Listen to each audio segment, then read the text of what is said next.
નમસ્કાર મિત્રો, વિડીયોમાં તમારું સ્વાગત છે।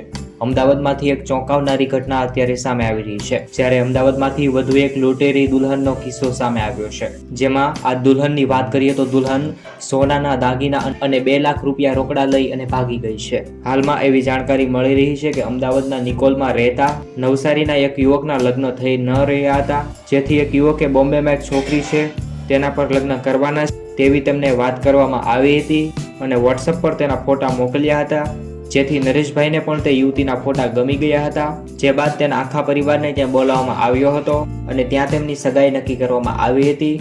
બાદમાં જે યુવક ત્યાં લગ્નની વાત લઈને આવ્યો હતો તે યુવકે એમ કહ્યું હતું કે લગ્ન જલ્દી કરવા પડશે, જેથી અમદાવાદમાં જ તેમના ઘરે મહારાજ બોલાવી અને તેમના લગ્ન કરાવવામાં આવ્યા હતા। જ્યારે લગ્નના બીજા દિવસે દુલ્હને પાવાગઢ ફરવા જવું છે તેવું કહીને જેથી યુવક પણ હાલ દુલ્હનને લઈ અને રેલવે સ્ટેશન પહોંચ્યો હતો અને ત્યારે જ યુવતીના મોબાઈલમાં એવો ફોન આવ્યો હતો કે તેમની માતા મરી ગઈ છે, જેથી દુલ્હનને તાત્કાલિક બોમ્બે જવું પડશે, જેથી દુલ્હન ત્યાંથી તાત્કાલિક જતી રહી હતી।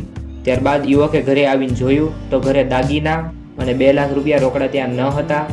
ત્યારે તેમને સમજાઈ ગયું હતું કે આ લૂંટેરી દુલ્હન હતી અને આવી રીતે મિત્રો લૂંટેરી દુલ્હન ફરાર થઈ ગઈ છે। જ્યારે અમદાવાદના નિકોલમાં આને લઈ અને પોલીસ ફરિયાદ પણ કરવામાં આવી છે।